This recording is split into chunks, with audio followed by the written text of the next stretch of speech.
What's good, everybody? Welcome to my first Giants Q&A draft special. I'm going to be doing one of these every week, maybe even two, depending on how many guests I can line up. My first guest tonight is the one and only Hub. What's up, man? How you doing, bro? Yo, shout out to everybody in the chat, bro. I see people in here from the community posts I made. Not my first time here, so you already know I'm ready to rock. I'm ready to roll. And draft is only 3 weeks away, FISK. This thing really came mad quick. Like, I was looking at my calendar today. I'm like, it's legit 3 weeks away from today. Like, Facts. Yesterday felt like the Super Bowl. And it's crazy, though. You know why? Because this is the first draft that we're doing that we're not picking so high that we have to take a specific position. Thank you. You know, bro. Because Bro, before you even go further, that's why I've been saying, and people have been coming at me, but I'm just saying, I'm not mad. I'm not going to be mad with whatever the Giants do, because I feel like there really can't be a wrong pick because of where we're picking. My bad, bro. That blue cream soda I've been drinking lately is fire. Oh, my gosh. But nah, there's a wrong pick. It's an offensive lineman. That's a wrong pick. We'll get to that when we get to that. Okay, we'll get to that. Well, at least for me, I'm like, where we're picking, I agree with you. We're not forced to pick anybody. I'll say that. I put it to you this way. I won't be mad. I put it to you this way. I'm at the point now where no matter who we pick, as long as it's not that Versa Tucker guy who we'll get into, I'm cool with it because I feel like he's a reach. That's what I'm saying. I don't want that's what I'm saying. Lineman, but if he falls, yeah, it is what it is. That's what I mean. I'm not gonna be mad with whoever we pick. If that makes sense. Oh no, that makes perfect sense because I feel the same way. Shout out to Donnie. Yo, pray for Donnie, man. Donnie got the Rona. Shout out to Donnie. Yo, send Donnie that FISK unit love, man. Like I told you, we don't believe in sickness in the FISK unit. We like Vince McMahon. We don't believe in sickness. So we not even claiming that. We're not even claiming that Rona. My man gonna get healthy. He feeling a little down right now. He gonna get healthy. He gonna be straight, and he gonna be back to clap people in my chat in no time, man. No, I hope you're good, Don. I had it. It affects people differently, but I had it, and since I'm young, it didn't really affect me that much. So I hope you don't really get any too bad side effects, man. He a young man too. He's in his early 20s too. So then legit he should be fine. I went to the Lexus dealership today, man, and I'm like, it's funny because like this is the second time going to a car dealership and nobody really want to wear their mask. It's like they'll wear the mask outside, but the minute we go in to talk business, everybody take their mask off. So I'm just like, fuck it. How do you feel about it? Like, you cool with it? I'm gonna be honest with you. I put it to you this way.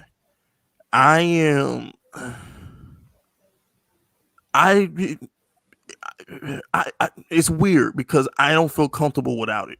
I'm not a mask person. Like, oh my gosh, you got to have a mask. Like, yo, somebody going to the grocery store and they don't got a mask on, you shouldn't kick them out. That's bullshit. But when I'm at the gym, put that shit on. Like, it depends on where I'm at. Like, if somebody forget their mask in the car, it's not a big deal. Like, just let them get his stuff and bounce. Because I look at it like this, Hub. I went to dinner with my family last night, right? Nobody's wearing a mask in the restaurant except for the servers. Because it makes sense, right? Like, you're really about to eat with it on. Yeah, so I'm at a point now where it's like I don't really care for the mask, man. Like, at this point, I'm ready to live my life, bro. I'm just ready to live my life, man. And shout out to Ash Money. Ash Money says, "What's good, y'all? What's good?" Ash Money Records was popping, B. Shout out to Ash Money, bro. He got a young up and coming Giants channel over there. Y'all should go check him out. And shout out to Ash Money too, cause he a local kid. Shout out to Ash Money. I think Ash Money and AT&T, right? AT&T, Ash Money. So you a local kid. Shout out to Ash Money. Is that like is that some type of neighborhood? That he's close to me. Okay. 336 in the building. Shout out to Ash Money. So my thing is like going back to the Giants, because we don't talk politics, we don't talk real world shit on my channels, man. I'm not with it. Like I told y'all, I'm not left, I'm not right, I'm just big fist. You feel me? But one of the things I wanted to get into with Hub, because we haven't spoken a while, is how do you feel about Kenny Galladay? How you feel about Dory Jackson? How you feel about where we're at as a staff, label, and mother effing crew right now, baby? How you feel about us? Bro, when I tell you that I think the Giants had the best offseason in the NFL so far, I'm telling you, it's not even close. When you look at what we did, bro, we went and we got the best available wide receiver because what's his name was tagged, Robinson. Aaron Robinson was tagged. We got the best available wide receiver in Kenny G. And Kenny G, now, of course, I have to say when healthy, but when healthy, he's a monster. I'm not saying he's a top 10 guy, even though I think he's right outside the top 10. Please remember you said that, though. Not to cut you off, but remember you said when healthy, because I'm going to bring that up. I agree. Yeah, that's and I say that too because I've been and we could get into this later, I've been a drafted wide receiver in the first round guy since January. Oh, really? Since January, I've been a drafted wide receiver in the first round guy.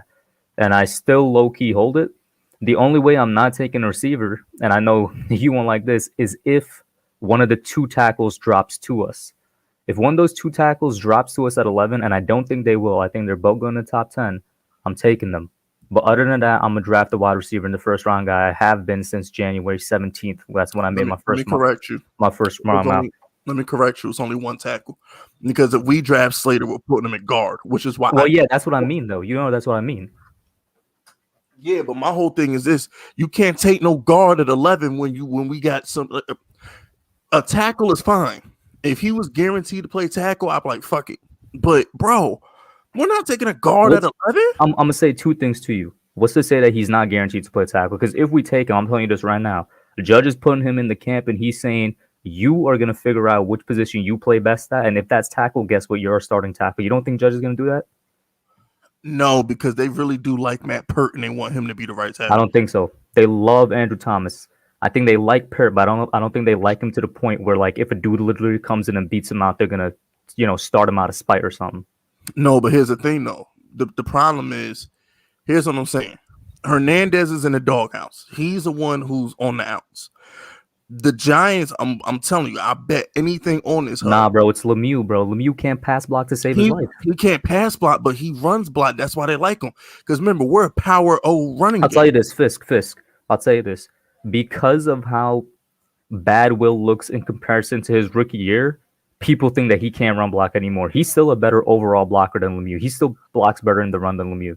But we don't want to pay him. He's on the doghouse. Hernandez is in the dog. He didn't play like the last 2-3 weeks of the season. You really telling me you don't think COVID has something to do with it, bro? Bro, do you remember what Myles Garrett looked like coming off of COVID? Nah, but here's the thing, no, Hub. Here's the thing. It's politics involved. The Lemieux and Pert were part of the Joe Judge draft.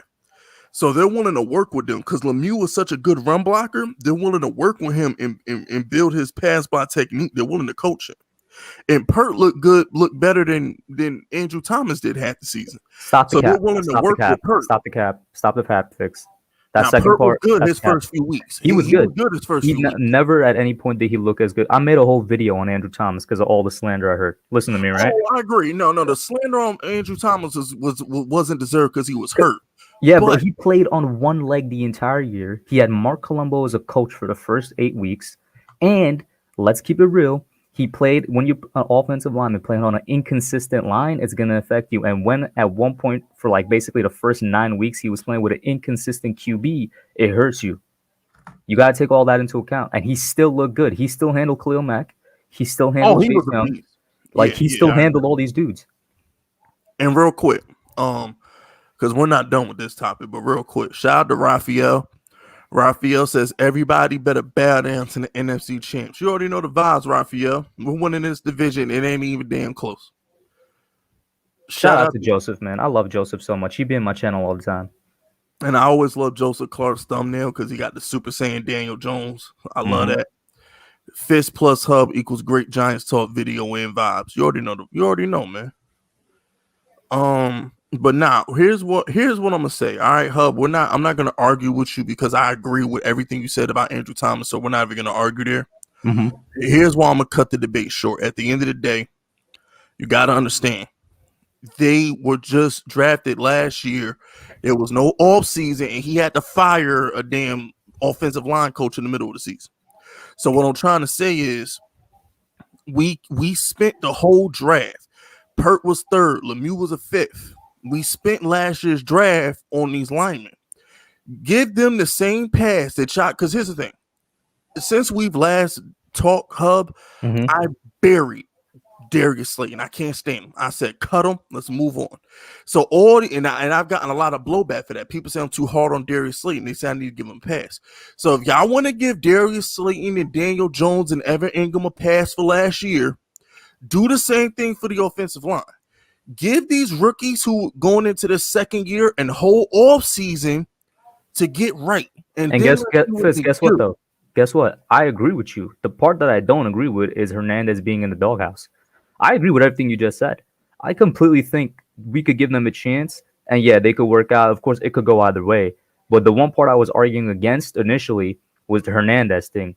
Give Hernandez a chance as well. And I know he's on his contract year as well, so I know he's going to be playing good again. And that's why I'm not saying extend him. I'm saying for the 2021 season, let him continue to be left guard. Yeah, but Hub, I want to keep the entire line intact because I believe getting talent isn't the way to fix the line. Giving them continuity and chemistry together and a solid coaching staff teaching them the same technique for a whole you know what? That's how you build them up. You know what? That's very respectable because guess what? I got a lot of faith in our new offensive line coach, Rob Sale. Exactly. And Joe Judge, like even until today, this man is still bringing in new coaches, him and Gettleman. You know what I'm saying? Give respect to Gettleman too because he's helping these coaches come in too, but they're doing their thing. Okay. So that's why I don't necessarily disagree with you, but I think, and this completely depends on what the Giants want to do.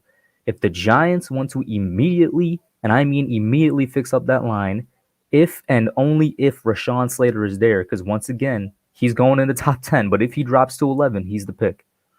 But here's the thing. All right, look. Here's the thing. I don't think he's going to beat her at 11. I'm going to continue to say that because that's how good he is. But the thing is, at the end of the day, no, we don't need him. We don't need him that bad. We're deep. It's deep in tackles this draft. Get somebody in the second round. We don't need him in 11. I don't give a damn how good you think Slater is. He's not better than Devonta Smith, Kyle Pitts. And even though we won't take Micah Parsons because of the character issues, he ain't better than Don't rule that out. Don't rule that out. Nah, guess what? If we take Parsons, my whole thing has been if Joe Judge trusts him, I trust him. Right, that's my whole thing. I got to get to Nate in a second, but here's the thing you understand: we're not taking him because of the DeAndre Baker thing. Gettleman won't take that chance because the way after the DeAndre Baker flame out and Gettleman getting all that backlash for not doing a thorough background check on Baker, they're not going to take a high character guy with 11. They won't do it just because if we didn't have such a debacle with DeAndre Baker, then fine. But he can't risk the chance of having 2 first-rounders be character issues or flame out in the locker room. Like, he can't take that chance. No, I'm with you there, but all I'm saying is, and if they do take him, my thing that I'll say to Giants fans for them not to get angry would be, listen, Joe Judge locked Kenny Golladay up for 3 days to make sure he was good character. I'm going to trust him that he went through the character stuff with Parsons. No, Judge takes him. I trust him too. I'm just saying. And besides, there's a report out. There's reports out that they're waiting till around draft week to drop a bomb on Parsons that's going to drop him to the second, third. And I'm gonna tell you right now, that's mad grimy. Yeah, it's grimy, but they do it for clicks. They did the same thing to Laramie Tunsil. Yeah. So what they're saying, by the way, I know this is kind of slightly unrelated, but if you want to get into it, the whole Deshaun Watson thing too. Yeah, we can get on that at the end, but let me get to these super chats real quick. Shout out to T2. T2 says, I'm not just saying this because I fuck with FISK, but Giants is Super Bowl dark horse. I hope you're right. I know we're locked for the playoffs. I hope we're a Super Bowl dark horse, man. I really do hope so, T2. I really, really do. We're a lock for the playoffs, so I mean anything can happen once we get to the playoffs. Keep it in 100. Mm-hmm. Shout out to Ash Money. FISK, I was literally saying the same thing earlier in the other day. Great minds think alike. Hey, you already know the vibes, Ash Money. You know. Now, real quick, I got to address Nate Talks Giants. I got to address him right quick. Darius Slayton is trash. Okay? Let me explain something to you. Yo, real quick, Nate, Bro, I've tried to have this conversation with him, bro. I've given up, man. I've given up. Darius Slayton is trash. Okay, understand something. This dude has not caught a touchdown since October 18th. The season ain't end till like January 7th. Okay, so for the last 3 months of the season, this dude did not catch a touchdown. He's supposed to be our number one receiver last year. Now keep this in context. Mr. YTC, please tell me you trolling, bro. Tell me you trolling. I'm looking this up right now. I ain't getting no Schefter alert. Man, better be trolling, bro. But now what you gotta understand is this. Understand something. Great wide receivers are quarterback and team proof. We've seen DeAndre Hopkins. We've seen Larry Fitzgerald. We saw Andre Johnson, Steve Smith. When you are a good wide receiver or a great wide receiver, you're going to get your numbers. It don't matter how what the hell the team look like. You're going to get your damn numbers. I'm going to say this. He's not great, but he's good. He got 700 yards 2 years in a row, bro. 700 yards a year, the number one receiver? That's terrible. That's the thing, though. I'm not saying he's great. I'm not saying he's the number one. He's a good number 3, number 2. Yeah, he could come off the bench and be the 3. But come on, bro. The three is you starting if you're the 3. You're not coming off. No. He can't play the slot. He's not a good enough route runner. So he would no. Sterling Shepard is our slot. He's the other guy on the outside. John Ross. John Ross. Two things. John Ross has to stay healthy and he has to learn how to catch. But Slayton got to learn how to get open. Until Ross can learn how to catch, he's not going to see the field. Here's what I'm going to say, because y'all keep telling me that Slayton's not a number one. Here's what I'm trying to explain to y'all.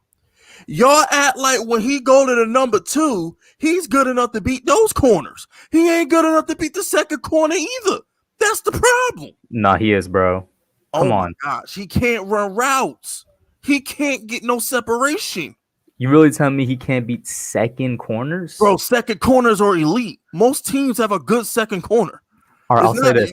How much better is the first corner compared to the second corner? On most teams, it's not that big of a drop. On most teams, because most teams don't have like a Bradbury or a Stephen Gilmore who's just that damn good.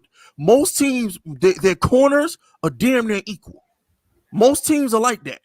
Most teams, number 1 and number 2, are damn near equal, and they play the best receiver based on matchup. Not a lot of teams have Here's the thing, though. Trey White or Stephen Gilmore. He was matched up against second corners his rookie year when people say that was his better season. No, that was Shermer. Don't give him credit for that rookie season. That was Shermer. And you don't think the guy we just hired from LSU is about to change this offense? No, because Jason Garrett still calls the shots. And then no. Jason Garrett's going to be calling the plays, but the scheme is going to be made by those guys. So the players are going to be different.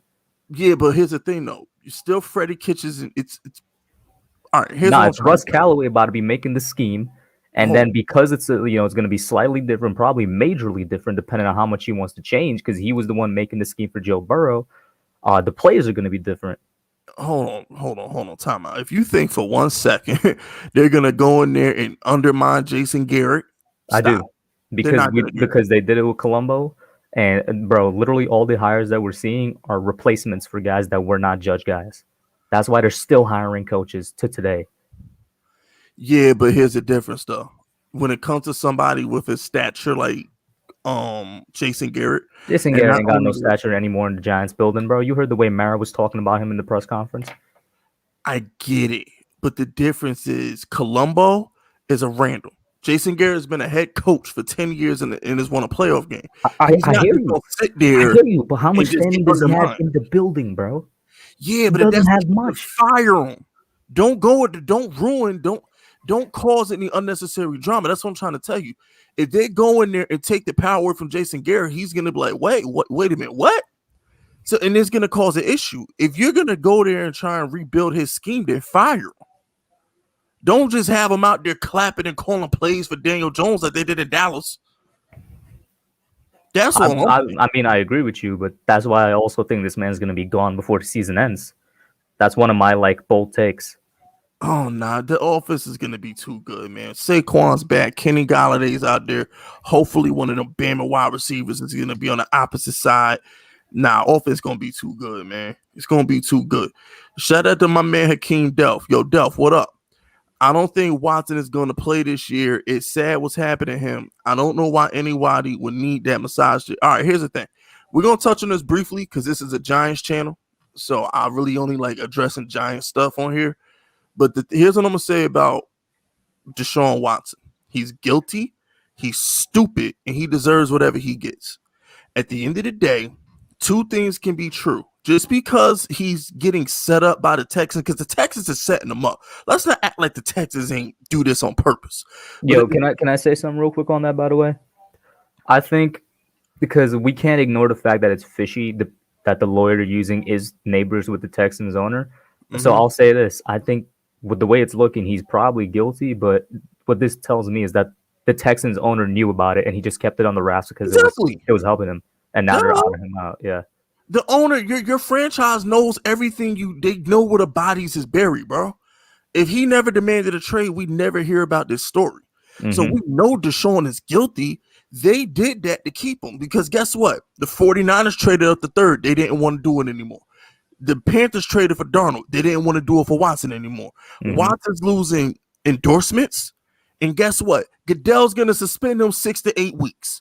So you know what Deshaun has to do now? He has to shut up and play football. He can't be demanding trades. He can't be all holding out. And I mean, like when you're doing, when you're honestly you're being a scumbag like he is, because like I said, I think he's guilty. Like I mean, you deserve it, bro. 22 women ain't lying. Mm-hmm. And why you even got 22 different massage therapists in the first place? Something's fishy about that to begin with. Mm-hmm. So it's like, yo, Nate, you gotta understand, 22 women. Now, if it was 1 or 2, I'd be like, nah, he innocent, they lying. 22 women not lying, bro. It's really hard to pay off 22 people, bro. And on top of that, they got text messages that Deshaun apologizing, saying, I'm sorry for doing too much. Sorry, I made you feel. If you didn't do nothing, why are you apologizing? You feel me? Have you ever apologized that you ain't do nothing, Hub? Nope. My point, man, please. But anyway, back to the Giants. So here's the thing.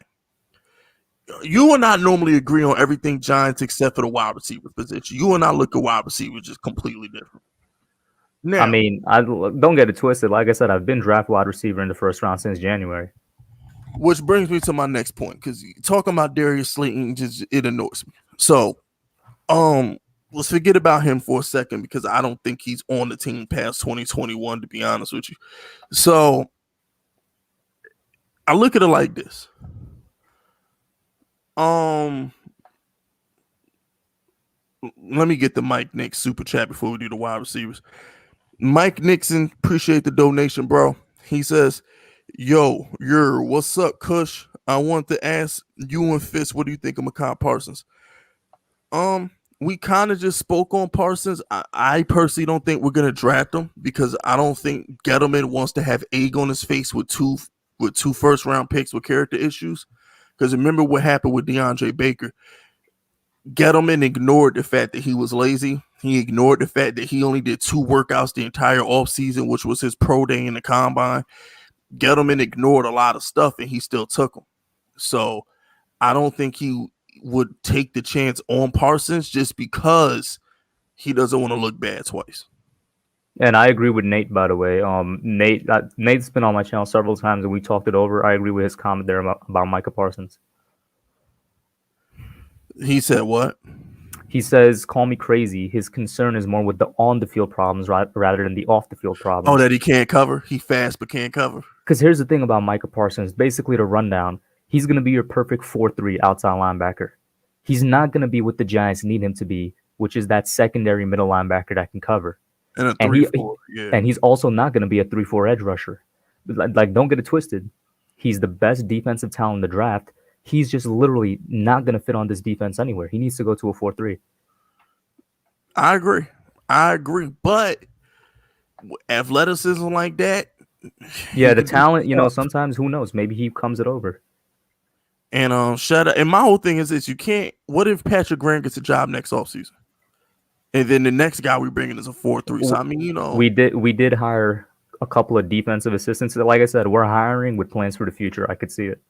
Yeah, Joe just said that on the Boomer Esiason show. He did say that he's gonna bring in coaches that are willing to take over if somebody gets a job. Kind of like Freddie Kitchens is gonna be our next coordinator.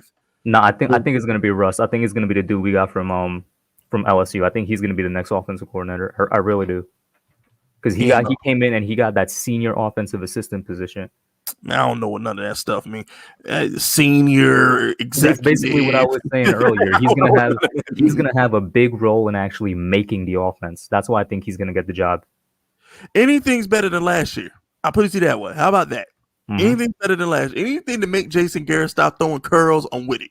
But shout out to Ruben. Ruben says, yo, FISK, can you explain to Giants fans wanting Daniel Jones to do bad and the Giants to do good? No, here's the thing. And I've been saying this for 3 years now because I'm the biggest Daniel Jones supporter.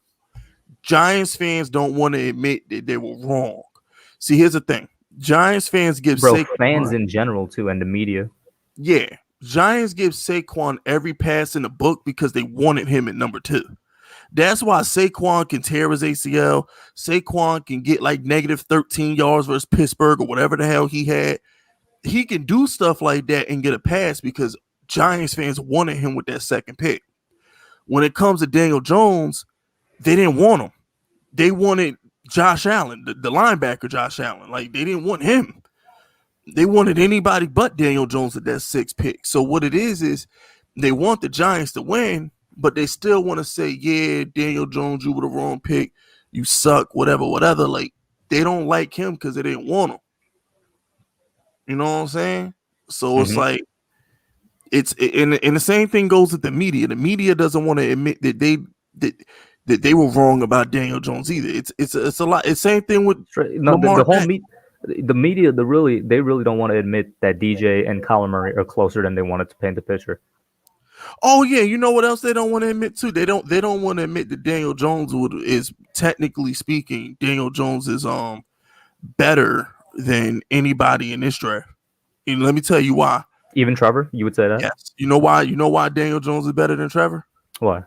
Because Daniel Jones doesn't need a lot of talent around him. What Daniel Jones doesn't get credit for keeping his team together. Let me explain. Sometimes you could judge a quarterback, how good a quarterback is by the things he doesn't do. Let me explain. Daniel Jones' best weapon was a tight end that couldn't catch. His best wide receiver is a 5th round pick who can't get open. And his offensive line is trash. His all-pro running back got hurt week 2. And Daniel Jones, somehow, some way, kept us competitive every week. Now, I know a lot of guys like, oh my gosh, FISK, you're bugging, whatever.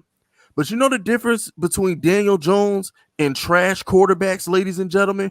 Trash quarterbacks go out there and lose you football games. They throw picks. They turn the ball over. They don't put points on the board. Daniel Jones somehow, some way managed to keep us in every single game, every single week.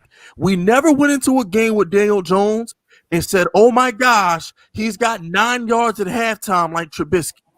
Or, oh my gosh, even though Jason Garrett tried real hard to make it that way. He really, really tried. Daniel Jones is the only reason we moved the ball. If it wasn't for Daniel Jones running on read options and doing all this other crazy stuff, we wouldn't move the ball. We saw how bad. Listen, I'll put it this way. Look at Daniel Jones when look at the team when Daniel Jones plays, and then look at the team with Colt McCoy. And I'll say this too, and I brought it up a couple times in a couple of my off-season videos. I think I brought this up. I made a video saying we should sign Allen Robinson. And then he got tagged like a week later. But I was like, the Giants were a team that passed the ball 31st most in the league, meaning we had the 2nd most passing attempts, right? But even though we had the second least, even though we had the 2nd least passing attempts, we had the 9th most drops in the league. The math doesn't add up. Like, the receivers were not doing him a favor. And guess who PFF said was the best deep ball thrower in the league last year? Daniel Jones. So to be fair though, I will say he didn't exactly toss it down the field that much, and that's because of Jason Garrett. So that does help him out. And and one last thing before I get to Giants Nation. Yeah, I gotta understand something too about Daniel Jones. Guess what, people? If you put other than Aaron Rodgers, Tom Brady, and other than in Russell Wilson, who the hell's gonna do better on this Giants team? Don't say Deshaun Watson because he won 4 games with 3 good receivers. Don't tell me Kyler Murray because he was 6-2 and missed the playoffs and he had DeAndre Hopkins. Yo, that Cardinals team collapsed. What I'm trying to say about Daniel Jones is, y'all talk a lot of crap about DJ, but put other quarterbacks not named like Aaron Rodgers and Tom Brady on the Giants. Literally there's only like the top 5 that could survive here, basically. Bro, do you think Justin Herbert throwing 35 touchdowns on this team with this offensive line and these weapons? Because people got to remember, Justin Herbert, the Chargers. I mean, he did have a terrible O-line, but he had better weapons. Keenan Allen, Mike Williams, Hunter Henry. He had people who can make plays for him. Daniel Jones, whenever he escaped the rush, Everett Engel would drop it. Slayton wasn't open. The only dude who made plays for him was Shepard. That's it. And I'm just like, and I need to catch up on these super chats, but Hub, I want to say one more thing on Daniel Jones. Matter of fact, hold on. Shout out to Giants Nation. Yo, Fisk, I heard Russell Wilson still wants to be a Giant. Russell Wilson could stay where he wants to stay, man. I don't really care. My thoughts on Russell Wilson is stay your ass to Seattle because in Daniel Jones we trust. Now, here's what I want to say something, right? Hub, agree with me on this. I know you'll probably agree with me on this. Is Nate's your co-host, right? Who be on your streams with you, right? He's not a co-host, but he be on there a couple of times, yeah. Yeah. So Nate, I don't know how you completely feel about Daniel Jones, but check this out, right? Here's why I'm in love with DJ. And I've said this numerous times over the past couple months. Every single time the Giants were in a must-win game, number 8 showed up.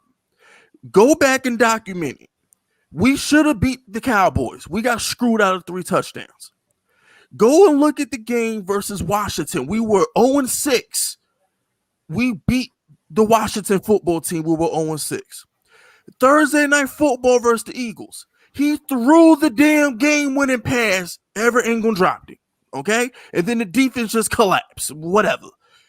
Look at the Patriot game. Not the Patriots. The Buccaneer game. He showed up versus Brady. Mano a mano with Brady.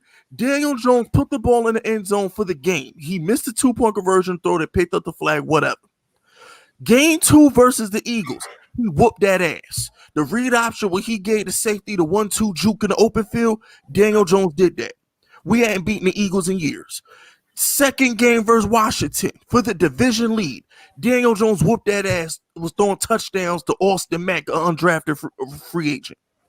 The game versus Dallas, the last game of the season. Guess what? Daniel Jones put us in position to root for the Eagles at 8 o'clock. The same time Daniel Jones goes out there and beats Dallas for potentially the division, Kyler Murray flopped. So when I look at Daniel Jones, I'm like, look at what he does when the pressure's on. Hub, am I wrong? Oh, no, I agree with you. I mean, you say you're the biggest DJ supporter. I mean, yeah, because you've been on him since night 1, but I was supporting this man so much last year that people call me a stan, bro. And I don't know why, because when I bash Eli, they call me a fake fan. And now when I big up Daniel Jones, I'll tell you why, bro. It's because you were probably the only person doing it, and you never clarified. Like, I knew you meant Eli basically past 2015, but you never clarified that. So people were always like, "Oh no, he hates Eli for the entire his career." And the kicker is this, right? I do a lot of Saints content, you know that. Mm-hmm. Other channel. Saints fans was ready to throw Drew Brees off a building when he talked about coming back after that workout. Remember when Drew Brees had to work out in the driveway running with the weights? Mm-hmm. And everybody thought he was coming back. Saints fans killed that man on Twitter. Said, you better not come back. Steeler fans hate Ben Roethlisberger. Oh my gosh, you can't throw the ball downfield, don't come back. So, and guess I'll what? tell you the difference though, Fisk. The difference though is that they legitimately, both of them played like Eli played longer than he should have, but they both played way longer than they should have. This is facts, but even Patriot fans, they don't want to admit it. But Tom Brady's last year in New England, they were slandering him. So what I'm trying to say is, I don't feel bad about bashing Eli because I saw how Patriot fans talked about Tom Brady last year. I see how Pittsburgh fans is doing Ben Roethlisberger. Drew Brees is a top 5 all-time quarterback, and I saw how Saints fans turned their back on him when he was washed. So I don't feel bad for throwing Eli under the bus the last 2 seasons. Because now I'm like, I'm not the only one. Yeah, and I was gonna tell you, yeah, like now a lot of fans are coming around. You're obviously still very you're way harder than most people. But yeah, a lot of fans are coming around. Like a lot of people realize now, yeah, basically, I'll say past 2016, because he was, man, in 2016, him and Odell really had that connection. But yeah, past 2016, it should have been clipped. Facts. We should have drafted Mahomes. Or no, not even Mahomes. We should have took Josh Allen in 2018, period. To be fair, and I will always say this, nobody knew Josh Allen was going to be that good, bro.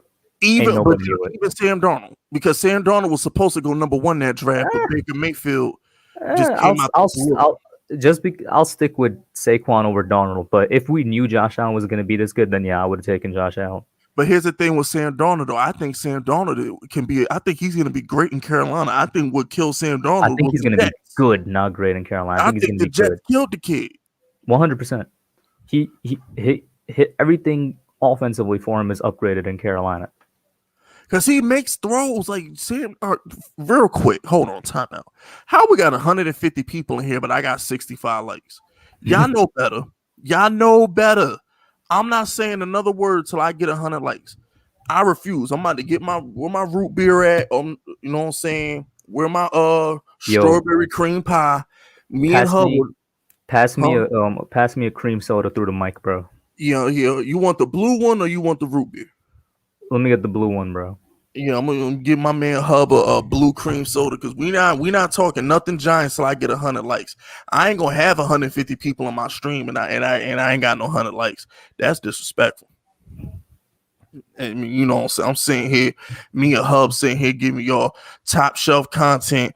We letting y'all in our house. We letting y'all in our circle while we kick it, and y'all just come in the crib. Y'all don't take your shoes off. Y'all don't say hi to nobody. Y'all just disrespectful. Yo, Scott is a goon for that comment, bro. You saw what Scott said? I see Scott, him and his little corny little SpongeBob thumbnail. I mean, we only 3 away, Scott. We only 3 away. Mm-hmm. This cream, these strawberry cream pies from McDonald's is lit. Mm-hmm. Go ahead.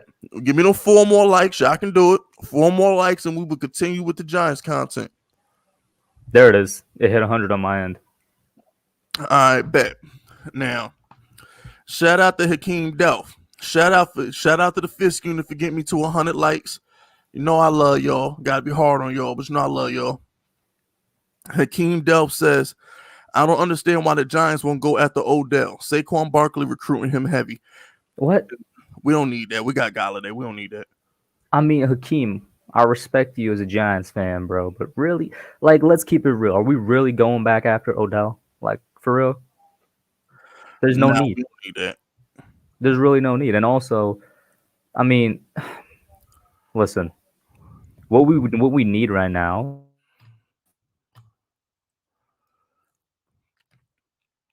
Well, that's what I'll leave it at. Oh, all right. I was just gonna say in general, we don't need Odell. We got Kenny Galladay, and there's gonna be a Bama receiver at 11 that we're gonna talk about in a minute. Shout out to Mike Nixon. Mike Nixon says, my whole thing about Jones, I wanted him at 17. I wanted Josh Allen with a 6th pick. He wasn't gonna get to 17, bro. The Redskins. By the way, I'm gonna let you know, Mike Nixon is a Daniel Jones supporter. Oh, okay. Well, shout out to you, Mike Nixon, because you on the right team. But you gotta understand, Mike, the Broncos, John Elway wanted him, and Jason. The Redskins wanted him. The Redskins wanted him. Well, what's the coach name that wanted him though? Jay Gruden. Yeah. So Jay Gruden and John Elway wanted Daniel Jones. He wasn't gonna be there at 17. He wasn't gonna be there. So it was like it just wasn't gonna happen. And on top of that, when you see a franchise quarterback, take them. Take them. Why play games? Because imagine if we didn't have Daniel Jones. Imagine how trash we really be.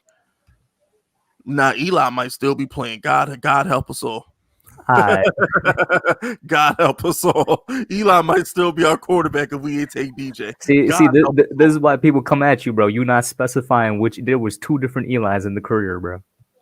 No, we got the same Eli his whole career. No. There was the punch drunk Eli, and then there was the punch sober Eli. Okay, so how about this? Here's what I'm gonna say about Eli. Y'all can take it how y'all want to take it. If we get playoff Eli for 16 weeks, Eli Manning would be every bit as good as his brother. The only problem is Eli Manning couldn't be playoff Eli Manning for 16 weeks. Playoff Eli Manning was good enough to win 10 games a season at least. You can't tell me he wasn't. I'm gonna ask you this. This is not even related to what you're saying, but because you brought it up, this came into my mind. Is playoff Eli Manning one of the greatest playoff quarterbacks of all time? Yes, behind Tom Brady. But he's every bit as good as Tom Brady. I think he's better because he beat him. I think he's good. Yeah. 3 quarterbacks. I've actually done a video on this. I personally, game for my life in the Super Bowl, I'll take Eli Manning over Brady, and I'll take him over Joe Montana, and I wouldn't lose no sleep. I love Eli Manning that much. Shout out to Giants Paying Sports in the chat. I agree with that. 2011 was his best year because he was playoff Eli all year. But it was 9-7.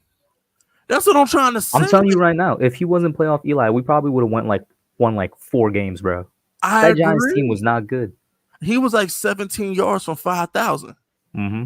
But my whole thing with Eli is, bro, we needed that every year. You can't just show up. I agree with you. I'm just saying I agree with the comment that 2011 was the best example of him at his best. That's a fact. If we could have got 2011 Eli for 16 seasons, we'd have a top 5 all-time quarterback. But shout out to Donnie. Donnie says, to be fair, DJ lost us the Tampa game. Yes and no. I'm gonna say this. That was literally the worst game of his career. He's allowed to have the worst game of his career. And still almost won. I hate the Tampa game, yeah.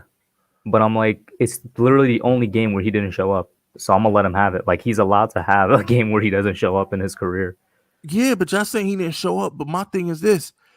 With the game on the line, he drove us downfield with 90 seconds to go. And I don't disagree with that. But if he was playing like he usually did, week in, week out, you know what I'm saying, he wouldn't be in the position to drive downfield. We'd be winning that. I put it to you this way, right? I'm going to agree with you, but I think his worst game of the season really was the first game versus Dallas. That's the only game I hold him versus Dallas? Yeah, because he got the ball back with 2 minutes to go versus the worst defense ever, and we didn't score. So that's the game I hold him accountable for. And by the way, that's what I wanted. People ask me all the time, what do I want to see from him this year? I just want to see him close out a game because he had chances last year and he couldn't do it. That's what I want to see from him. Just close out a game for me, bro. Yo, where is YTC at, bro? That Bradbury shit had to be cat, bro. Schefter ain't saying nothing about I ain't getting Schefter to. If it don't come from Schefter, I don't believe it. So I don't know where YTC got that Bradbury torn ACL thing from. Because, if it don't come from Schefter, I don't believe it. Shout out to Giants Nation. He says, these same Giants fans love Eli, but 04 booed the crap out of him and wanted him out until we won a Super Bowl. Bro, not even 04. Basically 04 to 07. Until he won a Super Bowl. Yeah, they wanted him and Coughlin going. That's a fact. They wanted him and Coughlin going. If they didn't go in that Super Bowl run, they was moving on from Eli and they was firing Coughlin. That's actually a fact. Giants fans don't like to bring that up, but that's a fact. They booed Eli and they wanted Coughlin fired until we won the Super Bowl. Eli Manning is trash. You made Tiki retire. Coughlin, you're too hard on players. Michael Strahan don't like you. It was everybody wanted Coughlin and Eli going until they won that Super Bowl. Mm-hmm. Shout out to Giants Nation. He did throw a game-losing interception against the Rams this year. Yeah, but come on, bro. That was the best defense in the league, and Daniel Jones had practice squad players out there. Come on, man. Because remember, Golden Tate was the only wide receiver we had out there, and he was trash. I agree with you, but I still put an interception on him. I mean, I'm not like we just agree. We just agreed. Like we're both DJ supporters, but I still He put threw that. the pick. I agree. He threw the pick. He had to try and make a play. He had to try and make a play, but that pick is on him at the same. Like you go back and look at the play. Hold on, like, are you talking about the one that went through Golden Tate's hand? Was that the one? I don't know if it went through Golden Tate's. It was the last play of the game. Okay, wait, because I know the reason we was even in that situation is because Golden Tate couldn't catch. I think you're thinking about Week 2 Bears. That was one that went through Tate's. No. I ain't talking about that one because he pushed off on that one. I'm talking about the one versus LA Golden Tate was like 3rd and 15, and Golden Tate dropped like a wide open comeback route or some shit. No. The last pick of the game was straight to the cornerback. I remember that. Yeah, but I think right before that, Golden Tate dropped. It was even right before, because remember Joe Judge went for it on 4th down. Yeah. I'm talking about the drive that we went for it on 4th down. Like, and I'm talking about the last play of the game, which was literally the last play of the game where DJ threw it straight to the corner. Oh, that was Ingram who fucked up that one. Whoever it was, he threw it straight to the corner. And like I said, I'm a big DJ supporter, but he literally threw that ball into the corner's arms. Hey, you look, option route going bad. I'd have to look at the tape. Option route going bad. That used to happen to Eli all the time with Ruben Randall. Bro, Eli Manning got like 30 picks on his name just don't even say the name Ruben Randall, but I'll say this. Giants quarterbacks are cursed because Eli and Daniel, they get the worst picks ever, bro. It just pops up into the air and it ends up in the defensive hands. It do, but that's because look, bro, at the end of the day, we got Kenny Galladay. We about to get a Bama boy. We gonna be all right. Shout out to Mike Nixon. FISK, what does Slayton have to do for you to keep him? Get 1,000 yards and I'll shut up. As a third wide receiver, bro? Well, according to y'all, he's better than John Ross. So if he's better than John Ross, he'll be the second receiver. No, he's gonna be okay. You mean second outside, all right? Yeah, all right, according to y'all, let me pull up this real quick. Ross. Let me pull this up real quick. Just because you're saying he needs to get 1,000 yards as the second outside receiver. If he can't get 1,000 yards, he trash. All he needs to do to be better than John Ross is get more than 500 yards because that's the most Ross ever got in his career. He asked me.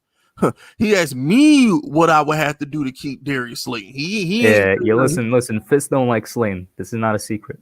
Slayton's a good number 3. He failed me. Slayton failed this entire team. I told y'all going into the season, the most important player on this freaking team was Darius Slayton.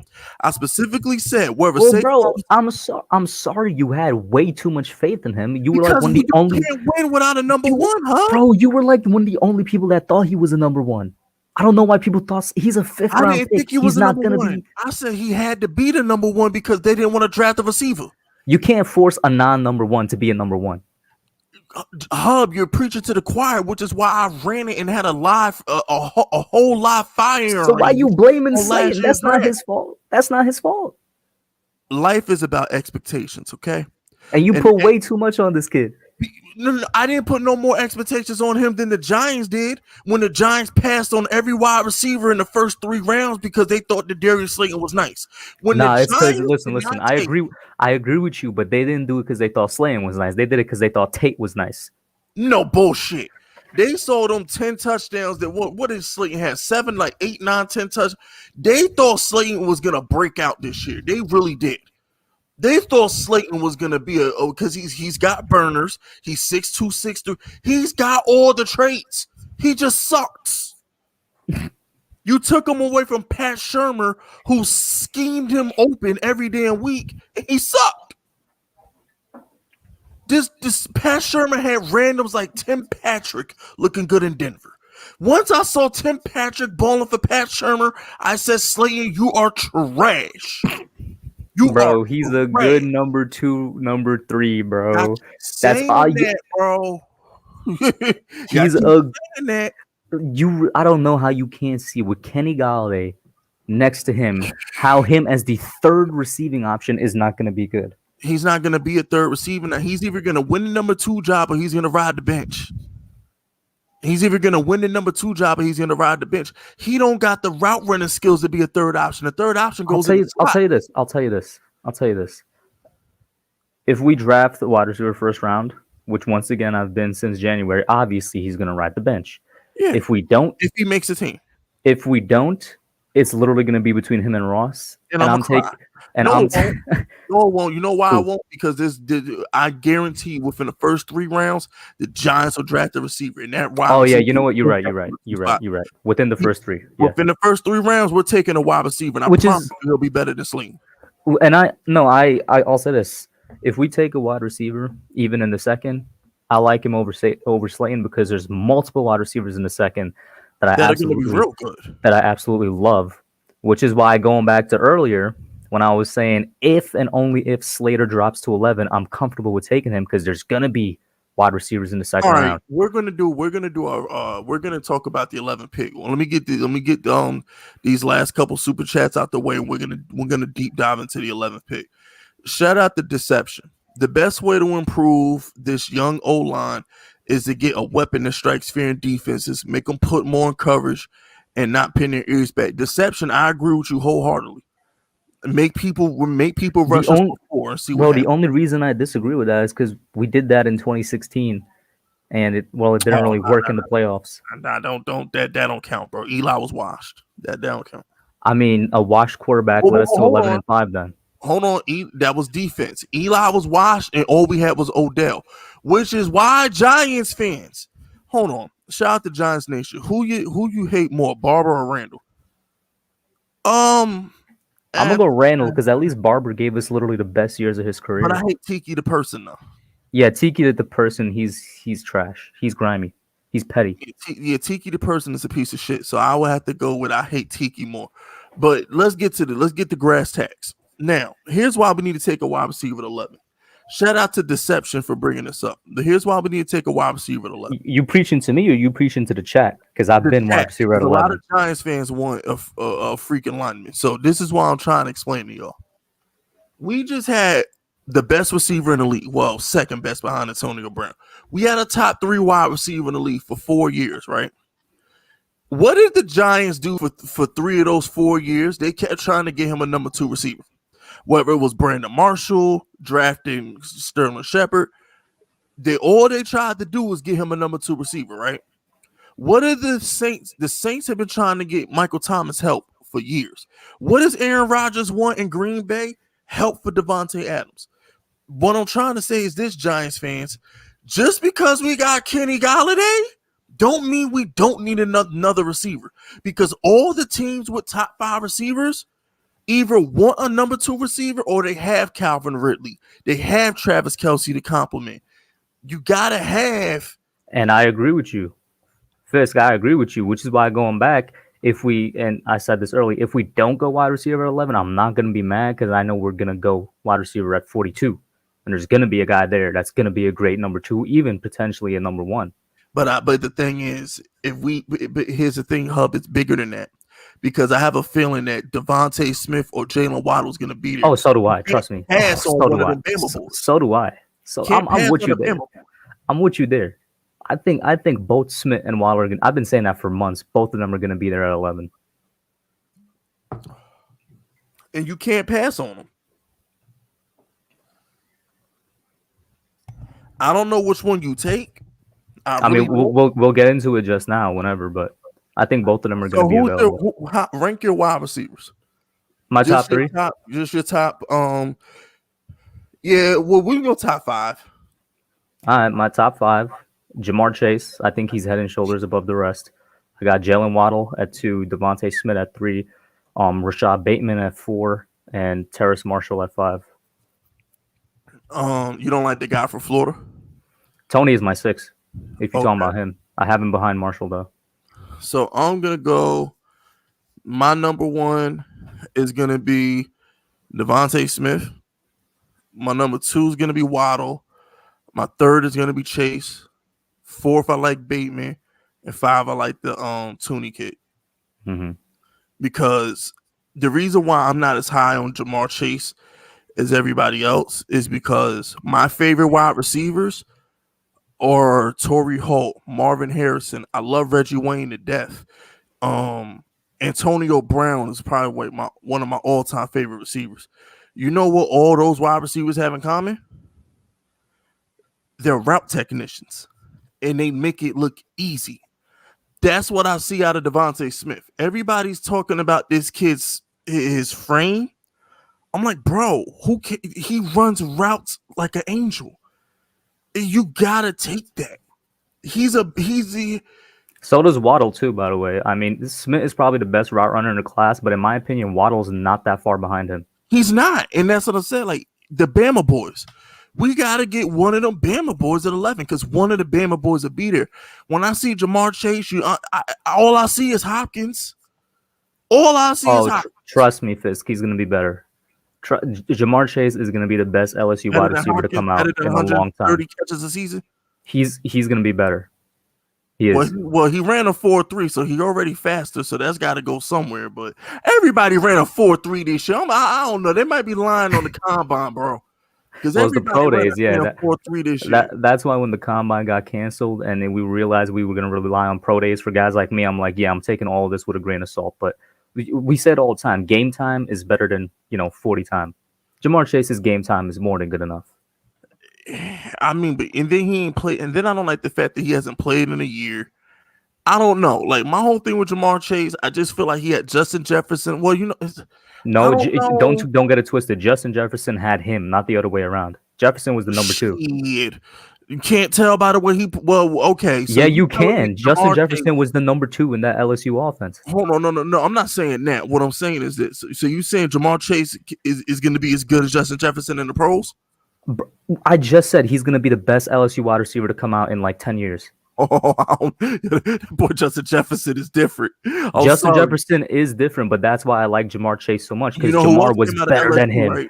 Jamar was better than him. Better than Odell. Yes, he's going to be better than Odell. Oh my! Oh, take that back. Take that, bro. back, you want to put some? We already have a bet on the Kyle Pitts to the Cowboys. I'm down for another one. This obviously will be a long one. This will be like a 5-year bet or something. This will be like a 3 to 5 year bet. Yo, check this out. Here's my proof that I've been trying to tell y'all for 2 months. That the Cowboys are taking Kyle Pitts. Oh, you're gonna tell? So yeah, the bet, yeah. Was it $50 or something like that? Nah, it was mad cheap, bro. It was like $10. Oh no, you're right. It was like 10. No, it was $5. Yeah, $5. We're gonna bet $5 just because we boys. Said $5. I said, Hub, I will bet you $5 that the Cowboys will not pass on Pitts, not draft him, but they won't pass on because he's got to be there for the bet to be even take place. For the bet to get action, he has to be there at 10. Because what I tried to explain to Hub is Jerry Jones ain't passing on Kyle Pitts. It ain't happening. He's not happening. I'm not saying Kyle Pitts is going to be a Cowboy, especially now that the Panthers traded for Darnold. They might take Kyle Pitts. All I'm saying is if you think Jerry's going to take a corner over that damn tight end, you smoking crack. And that was the bet for that. Now for this one, how do you want to judge this? Because we can't just go off of stats. Why so not? How do you want to judge it? That's how you judge it. Because if we judge it, bro, then I lose by default because Odell's first 3 seasons were only compared to what's his name. Years. No, we're gonna do rookie years. Rookie year? Jefferson and Odell Beckham hit the ground running, and you're saying if Jamar Chase is better than them, he needs to have a rookie year comparable to them. All right, so Odell in his rookie year, he had 1,300 yards, and Justin Jefferson last year, how much did he have? Justin Jefferson last year, he had 1,400. So yeah, I'm saying that he's gonna have around the same things. He needs to have at least 1,200 yards and like 8 touchdowns. I'm down for that. So if he don't got at least 1,200 yards and 8 touchdowns, I want $5. Deal. I'm putting 15. You want 15 on it? Yeah. So chat, FISK unit, we're holding Hub accountable. But wait, you know what? Because Jefferson had 7 touchdowns, so make it 7. So 1,207. Like 10, though. His rookie. Did Odell have 10 actually? If it is, then yeah, I'll take the 8. In his rookie let me bring it back up. You could be right. Let me bring that up. Because I know Odell was a maniac. Yeah, you're right. Yeah, so I'll take the 8. Okay, so he says Jamar Chase is going to have at least 1,200 yards and 8 touchdowns. That's $15. So you're gonna end up owing me $20 because Jerry Jones is taking Kyle Pitts. He gonna be on his yacht. He gonna ignore all phone calls from Stephen Jones. He gonna draft Kyle Pitts. I'm telling you, I've given up on Kyle Pitts. I thought, because I honestly thought FISK, you know why I'm so confident, bro? He had Jefferson once again as the number 2, and he was better than Jefferson at LSU. But this is the pros. It's bro. Different. He was more. I mean, the fact that as a prospect he's considered more pro ready than Jefferson should tell you something, because there's a reason Justin Jefferson was regarded as like the 3rd or 4th best wide receiver in last year's class, and Jamar is being regarded as one of the best. But you're not understanding what I'm saying, though. Like Justin Jefferson is different. I agree with you. But we're Chase is better. Chase is better. Okay, but he won't put the numbers up to prove me wrong, though. We'll see. That's why we got Cincinnati. Here's that's why we got the bet. Bro, if he goes to Cincy, it's clipped, bro. If he goes to Cincy, it's Cincinnati or the Dolphins. If he goes to Cincy, it's clipped. He's back with Joe. Yeah, but Joe ain't got no line. What were we arguing this entire time? If you got weapons, your argument is if you got weapons, you don't need the line. Yeah, but here's the difference, though. He don't got like his weapons aren't. Okay, how do I say this? He's got a slot receiver. He's got T. Higgins, who we still got to make sure he's that good, and a rookie in Jamar Chase. All I'm hearing is excuses, bro. That good. All I'm hearing is excuses. I ain't gonna lie to you. I'm gonna make sure I buy some Chinese food with your $15 too, and put on Instagram. I'm gonna keep it real. You got some expensive Chinese food if it's $15. Well, I like to get shrimp fried rice. So bro, I get a mixed shrimp and chicken lao mein, bro. That only comes up to like $8. Nah, mine gonna be like $11. It'd be like $11. Damn. Shout out to Deception. Nah, because they got rid of the lunch menu during the pandemic. Yeah, that's probably why. So I'll be paying like full price, and then she jacked everything up by $1 once the pandemic hit. Nah, but I could understand it when they do that, Yeah. Shout out to Deception. I doubt Slater will be there at 11. Panthers need a tackle. No, I agree with everything he's saying right here. Plus, I think Slater is overrated. He shut down Chase Young. Everyone thinks he's nice. Except for that. Hey, but here's the thing I'll say. I wouldn't say Slater is overrated, but I agree with everything else that he's saying. Here's what I'll say, though. All he need to do is shut down Chase Young, and I'll take his ass. That's all you got to do. And Fisk, I put out a tweet a couple days ago that said Andrew Thomas on one leg shut down Chase Young, and Washington fans got so angry at me. One dude literally said, "I'm a closeted Chase Young fan." I'm like, what? Yeah, bro. They give me smoke all the time because I did a video saying Chase Young was going to be a bust if he gets drafted to Washington, and I stand by that. What I mean by a bust for Chase Young is like that doesn't mean he's trash. That just means his career is going to go into the tank because he plays on a trash ass team. They're going to waste him. They're just going to waste him. Chase Young could be good. He can get you 8-9 sacks a year, but he's gonna be wasted. Period. He's gonna be a waste. JC, where do you live, bro? In New York? Because I live in NYC, bro. I'm in Queens, so I want to know where your Chinese food is $24. That's not it. Nah. That shit better turn me into a Super Saiyan. Exactly, bro. Shout out to Giants Nation. If we take an O-line, I'm gonna punch a hole in my wall. I used to feel like that, Giants Nation, but like now it's to the point now where it's just like, you know what? I'm just gonna shake my head. I was gonna get mad, but after hearing Najee Harris shit on the Giants, I was like, you know what? I've been looking. What did he say? I didn't know that. Buried the Giants, but I did a video on it earlier this week. So Najee Harris went on the only thing I remember is he said when Saquon's healthy, he's the best running back in the league, and I was like, yeah, you spitting. But what they didn't tell you was he said, well, if only Saquon was on a better team. It's a shame that Saquon's playing with the players he has around him. If only he had an offensive line. He shitted on the Giants.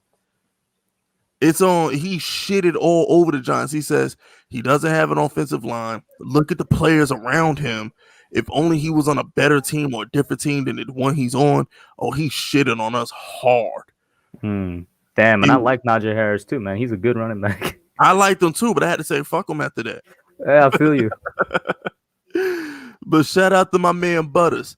Butters says if Hub loses, lock him in a room with me while I go back. Yo, Butters, listen, bro. I like you, but the first time I came on, didn't I take care of him? Also, Butters. He's evolved. I I wouldn't be locked in the room with you. You would be locked in the room with me. Oh my gosh. Yo, who let Butters out his straitjacket, bro? Who let Butters out his straitjacket? Who let him get contact with the keyboard, bro? Yo, man, y'all let Butters out the straitjacket, man. Oh my gosh. shout out to Ash Money Records. Y'all gotta remember, Odell did it in 12. I forgot about that. Odell only played 12 games his rookie year and put up that beast stat line. Bet's already made, bro. Can't go back and change anything. Oh no! That just proves my point that there's no way in hell he's better than Odell. The fact we're only judging better than Odell. We're only judging rookie years, and I was down to have like a 3-year bet. I don't get, bro. Rookie year, 3-year, 10-year, he ain't better than Odell. We'll see, bro. Odell was a top 5 wide receiver from day one. Chase is not coming into the league being a top 5 receiver. We'll see. So what happens if he's better than Justin but not better than Odell? You still lose. You said 1,200 yards. No, I bet. Nah. I'm gonna win this bet, bro. Trust. He's not sniffing 1,208. Big trust, bro. Big trust. If he's only going to 2 teams, bro. He's either going to the Dolphins or the Bengals. He won't sniff them yards. He will not sniff that stat line on either of those teams. I promise you. Now, if he got drafted to Atlanta or something like that, shit happens. Because Julio's always hurt, and I think they would trade Julio. Because oh my gosh, you see, now you're making me go to my mock draft. Because I have either Jamar Chase or Devonta Smith going to the Falcons if they stay at 4. Because Wait, I thought we were doing the Giants mock thing. No, we're doing the Giants mock draft, but I'm saying in my overall mock draft, yeah, I actually have Atlanta taking a wide receiver because Julio's 32. And I'll tell you right now, any wide receiver that they do take, if they ship Julio back, that wide receiver is already going to be better than Ridley. Oh, come on, man. Stop the cap, bro. Stop the cap, bro. I think all 3 of these wide receivers are better than Ridley. I think Smith, Waddle, and Chase are better than Calvin Ridley. Yo, YTC, what do you mean? Do I think my mother is breathing? What? What the fuck? Yo, he been on something else tonight. That's probably not him. Nah, that's not YTC. Nah, YTC. He got the same profile pic and everything. Nah, YTC would never say no shit like that to me. That's not YTC. Shout out to Entertainer talking McDonald's. I'm sorry. Entertainer talking McDonald's says no cap. If draft a hog, I'm boycotting fast food. Yo, bro. Listen, I can't believe I'm saying this. Why can't y'all be like FISK when it comes to the hogs? He'll just shake his head and like he won't like it, but he won't be angry at it. Yeah, because you know why? Because I've conceded the fact that I'm timing this dude out because that's not. I doubt that's YTC. I'm about to hit YTC up in a second after I read this super chat. I know that's not YTC. This is why people get banned because they take accounts and they try and take my name. They'll take bro. One of my members got banned accidentally, and the only way I could think the reason they got banned is somebody was impersonating them. One of my members, bro. Like this shit is like ridiculous, bro. Shout out to Zion Zenith. What's good, matter of fact? I'm actually bringing back memberships just for the simple fact that I didn't even know you got rid of them. I just didn't sign them up for my new channels. They was all on my original channel. I'm actually gonna open up memberships for FISK Vegas for the Giants channel and my other channel. You know what I'm saying? So we ain't gotta have these issues no more. But shout out to Zion. What's good, boys? Great to see you live. Yeah, you know the vibes. Me and Hub always do a good show. What up, Zenith? Shout out to Ash Money. Young on Washington is Watt in Houston. Hell no. Chase Young will never be as good as JJ Watt. Bro, JJ Watt, his first 3-4 years was Hall of Fame already. Facts. One in close. Came onto the scene putting up Hall of Fame stat lines. That's the last chat? Last super chat? Yeah. Go ahead and say who you think we're gonna be at 11 because I'm DMing YTC right now. Oh, at 11, yeah, I think both wide receivers are gonna be there. I think honestly, like I said, I don't think Slater is going to be there, so he's out of the question. Parsons is a tricky one. I could see a team taking a chance on him before us, and I could see a team not taking a chance, and he could be there at 11. I'm trying to think of other positions. I'm not considering corner at 11 because we're kind of stacked. I do think we're going to take a cornerback later on, but not at 11, not anymore. And edge, all of the edges are going to be available at 11. Every single one of the edges is going to be available at 11. But if the viewers have watched my channel, they know how I feel about this year's edge class. There's no one person that I want. Because there's no like Nick Bosa in this class. The edges are low-key kind of weak this year. That's why all of them are going to be there at 11. So, yeah, there's going to be a good amount of people available there. I like picking at 11. And my whole thing is people need to, and like you said, like we're going to have so many options at 11 that we're going to get a quality player. But I really think that the most important thing the Giants need to do is just finish off the playmakers on offense. Get one of the Bama boys, finish off the offense, and let's get it popping. Because you can get a good line. Because here's the thing. I like our offensive line. I think we just need to let our offensive line develop, get some chemistry together, get an off-season of coaching. We just spent a third, a fifth, and a first on the offensive line last year. Let's see how these guys look starting together before we start trying to draft Slaters and all this other stuff, right? Get Waddle or Devonta Smith, whichever one's there at 11. Put them opposite Kenny Golladay. And when do you want to get into the mocks, actually? So, you can do, because I only got my first 3 rounds done. So you can do your first 3 rounds, and I do my first 3 rounds. All right, so let me pull it real quick while you pulling it up. Shout out to Ash Money. I'm not saying the talent. I'm talking about the wasting. Oh, okay, the wasting. Oh, okay. Okay, yeah, that is YTC because I banned the other guy for 5 minutes. So yeah, I knew that wasn't YTC, bro. I'm like, yo, YTC would never talk about my mother like that. I knew that wasn't YTC, bro. Like, and FISK, I'm gonna send you this mock draft that I'm gonna let you know right now. I don't know if you checked it out yet. I'm gonna send it to you on IG right now. I want you to check it out and get back to me either in the comments or IG what you think about it, because that's the one I'm using right now. Gotcha. So first at 11, I just DM'd you on IG the link. First at 11, I got us taking Jalen Waddle. Then in the second round, I got us taking Chaz Surratt, the linebacker out of UNC. Then in the third round, and this is where it differs. No, actually, no. I'm going to continue with it. I got us taking Paulson Adebo, the corner out of Stanford. The only thing I might change, no, I sent you on IG. The only thing I might change is I could, so, I'm going to give you 2 right now. I'm going to give you 2 options, which is the wide receiver, linebacker, corner, or wide receiver in Waddle, Wyatt Davis, the guard in the second round. And I still think we could get a linebacker in the third. It will be Cam McGrone. So it depends which one you like better, wide receiver, linebacker, corner, or wide receiver, guard, linebacker. Okay. I like the last one. You wide receiver, guard, linebacker. Yeah.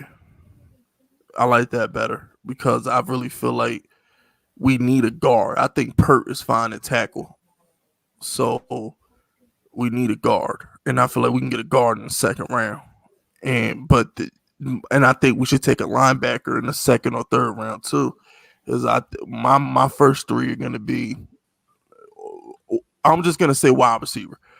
Or that can be Waddle. It can be Devonta Smith. Hell, it could be Kyle Pitts by some miracle. Because guess what? If Kyle Pitts drops to 10, the Cowboys won't be taking him. So, he'll be available for the Giants. Please. But if by some miracle, that'd be the best $5 I ever lost. It'd be the best $5 I ever lost.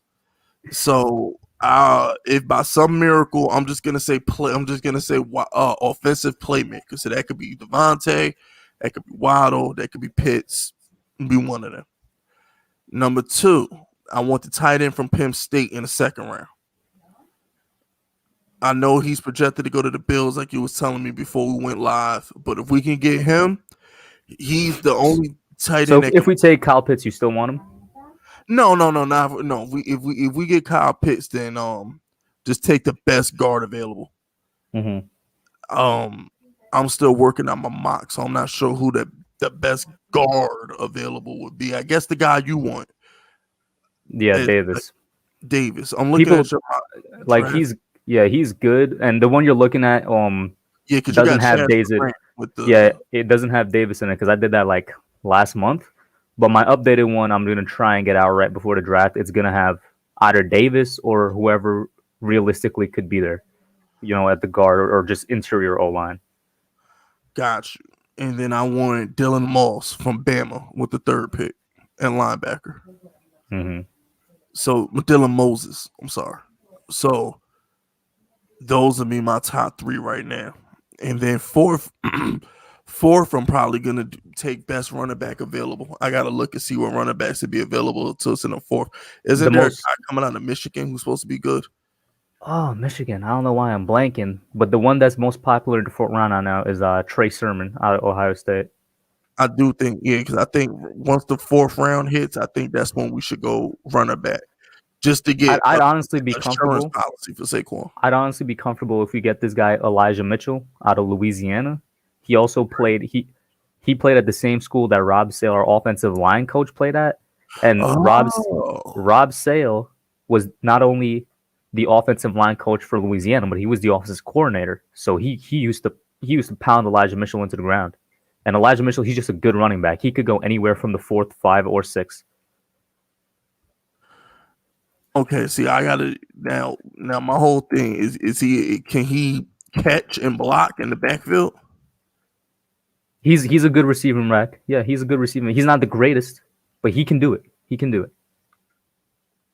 Because my thing is that's important because he needs to be the complement to Saquon because Saquon's not the best blocker in the backfield.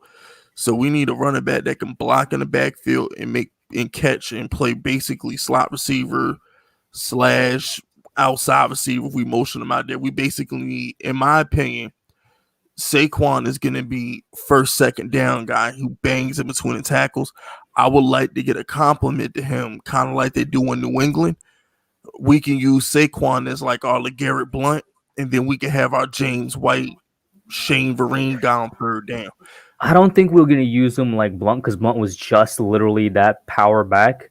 Because of how versatile Saquon is, I think we're literally just going to have him in a set amount of time and then have the second guy in a set amount of time.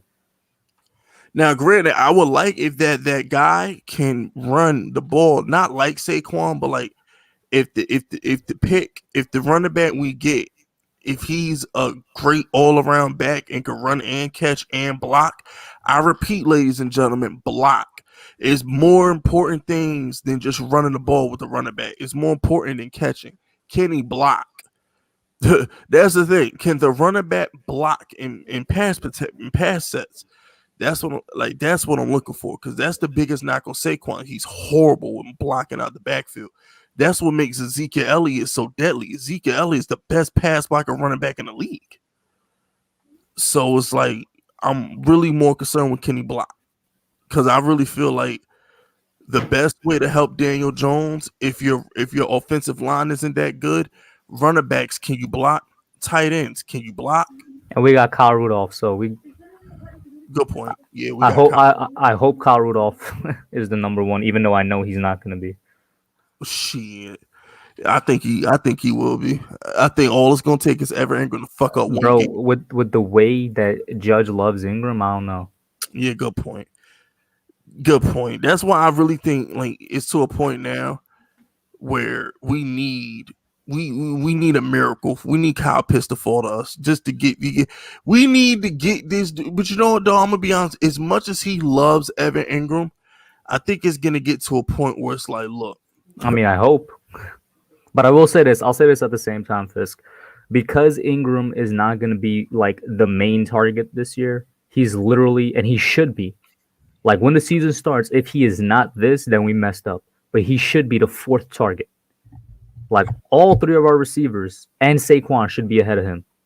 Because of that, I think he's going to have a better time because he's not going to be all in his head about catching the ball. But you're wrong. Here's the problem. You're wrong. It's still Jason Garrett's offense, which means the tight end's gonna be. He schemes that tight end open, so he's gonna be the second option regardless. Two things. Even if it's still Jason Garrett's offense, even Jason Garrett admitted he was limited in what he wanted to do because of the offensive talent.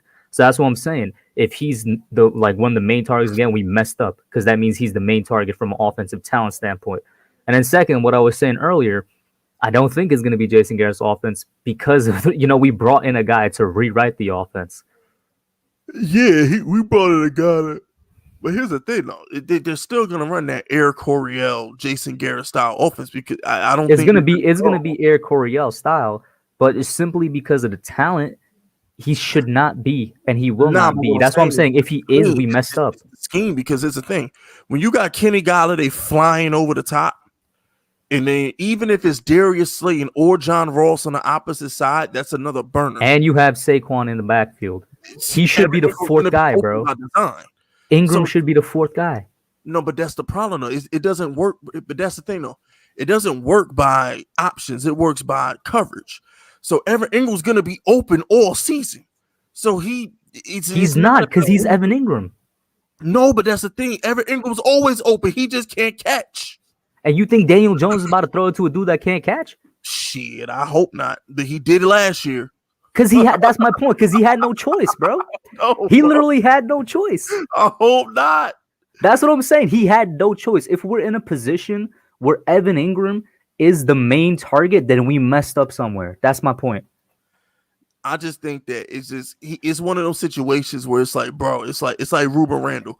Eli ain't want to throw that damn ball to Ruben Randall. But with Odell Beckham getting busy over the top all damn game and Sterling, it's like, well, going back to what you said, this is gonna have more options than Justin Odell. Hopefully, but here's the thing, though. That's only if we get a wide receiver. Because even if we don't get, you just said it. Even if we don't get, whoever is opposite of Kenny should still be prioritized over Ingram. But does he trust him? That's the thing. That's going to come down to Daniel. You know why I think he does? Because he got them down in Arizona. Yeah, he got them down. Yeah, but everybody's in Arizona. Here's the thing. We don't know this. We'd have to ask Daniel Jones. But last time I saw Daniel Jones, he trusts Ingram more than he trusts Slayton. That's all I'm saying. So I know what you get. No, I get exactly what you're trying to say, Hub. All I'm saying is by play design, Evan Ingram's going to be open every play. Now, would Daniel Jones throw him the ball? That's a different conversation. But I'm just saying. That's why we got to start Kyle Rudolph, bro. I agree. Kyle Rudolph is a better receiving type. Like, this man catches 70% of his passes. And guess what? He can block. I agree with you. And he's a great blocker, man. Yeah. We should be starting Kyle Rudolph from jump shot. But here's the thing, though. Because I know Joe Judge loved Evan Ingram. I met him in the middle. I said, as long as I don't see Evan Ingram on 2-minute drives, we good. As long as he's not there on the last 2 minutes of the first half and the last 2 minutes of a game-winning drive, I'm good. But if we're ever in a situation and Kyle Rudolph is on the bench and we throw to Evan Ingram with like 35 seconds to go and he drops it, I'll never forget Judge. Because I'm going to be like, bro, he shouldn't have been out there. That's why we got Kyle Rudolph. That's why we signed Kyle Rudolph despite a damn foot surgery, because we don't trust Evan Ingram. You know what I'm saying? Because my whole thing is, why would we sign a old-ass tight end who need foot surgery when we got like a 24-year-old in his fifth season? Mm-hmm. If we really trusted Evan Ingram, Kyle Rudolph wouldn't be here. At least that's how I feel about it. Mm-hmm. Shout out to Butters. Hub, you don't want to be locked in a room with me. I make people go crazy with my gas jokes. Oh, Jesus. Your gas jokes? Yeah, Butters, don't bring that on my Giants channel, bro. I'm not in the mood. I already told you, Butters. I'm not reading. I don't care how much you super chat me. If you send me a fart joke, I'm not reading it, bro. I'm not reading it, Butters. I'm not. This dude, Butters, be bugging with the... Yo, I wouldn't want to be locked in the room with him, bro. I swear I wouldn't. Shout out to Zion. Zion says, if we draft a wide receiver at 11, Kenny G would be a Pro Bowler. Kenny G is going to be a Pro Bowler regardless. Facts. But I'm just saying, Giants fans, one way or the other, no matter how you slice it, we need another receiver. Because remember, we just had Odell. Bro, as long as it's in the first 3 rounds, I'm going to be happy. Yeah, because my thing is, remember, when we had Odell, all we kept doing was trying to get another receiver to go opposite him. We brought in Brandon Marshall. We drafted Shepard. I mean, all we wanted was another receiver to help him. So one way or the other, we're going to have to get that receiver anyway, eventually. Shout out to nobody. So all I'm saying is, overall, Hub at 11, long as we don't go Slater, I'm fine. Long as we don't take an offensive lineman, I'm fine. I don't care who we take. It just better not be no damn offensive lineman. Nah, I don't know. You're changing what you're saying. You wouldn't like it, but you wouldn't be mad. Now you're saying you won't be fine. No. What I'm saying is, I'm not going to be mad regardless, because I've already succumbed to myself to the fact that it's possible we're going to take a lineman. And by the way, I just want to get across to the chat, the only lineman I want at 11 would be Slater, but I don't think he's going to be there. So that means I do not want to reach on a lineman at 11. You know what I'm saying? And all I'm saying is, me personally, I just want a playmaker. Even if it was Micah Parsons, I don't think we take Parsons, but if we took Parsons at 11, I wouldn't be mad, because it's a playmaker who can do something on defense. Giants need playmakers. We don't need to spend another first rounder on an offensive lineman when we just took Andrew Thomas 4th, we took Pert 3rd, and we took Lemieux in the 5th. We spent the whole draft last year on offensive linemen. Get playmakers. Get Patrick Graham another linebacker. Get Daniel Jones another receiver.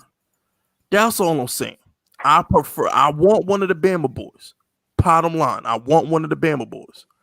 But as long as it's not a wide receiver, I won't be gritting my teeth, shaking my head. I mean, as long as it's not an offensive lineman, I'm bugging. My bad.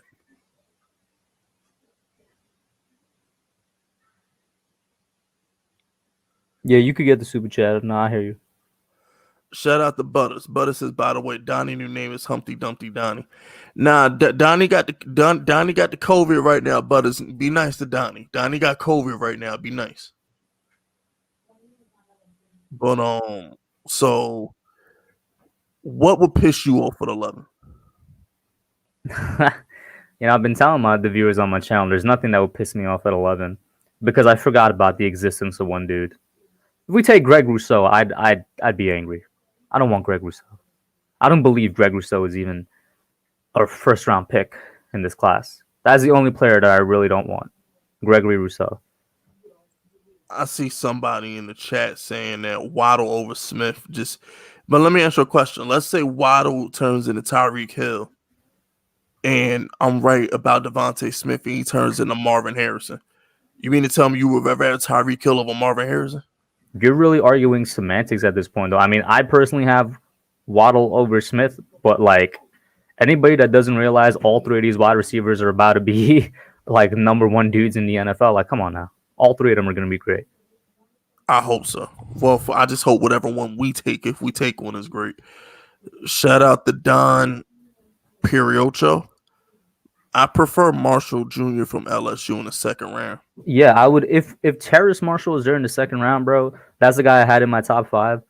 I would not mind at all if we go not just any, not wide receiver at 11, but we get Terrace somehow in the 2nd. He shouldn't be there, by the way. He's so good that he really should go like in the 1st. I think the perfect match for him is the Ravens. Like, they could use a guy like Terrace Marshall. I thought the Ravens would go Rashad Bateman. Bateman, that's another player that should not go at 27. Bateman should not last past pick 20, bro. That's how good he is.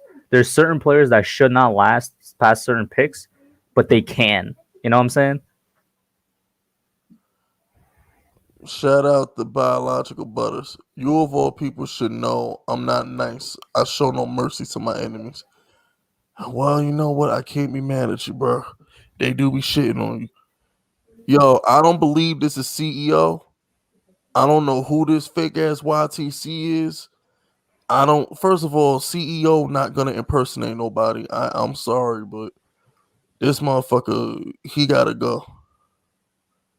Shout out to Kid Blue in the chat. You're talking about some April Fools on April 8th. Now I'm banning that account. That motherfucker blocked. That ain't no fucking CEO don't impersonate nobody. CEO, that's not. Now he lying saying he's CEO. Nah, that dude, he gotta fucking go, bro. I don't know who the fuck that is. He not CEO.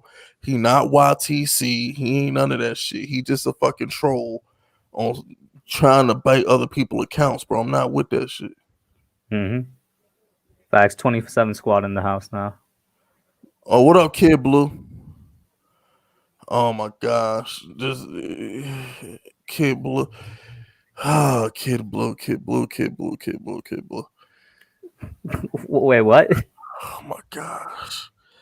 It's just every time I think of Kid Blue, I can't help but just think of that freaking argument we had on whether we were rebuilding or not. Oh, how to rebuild?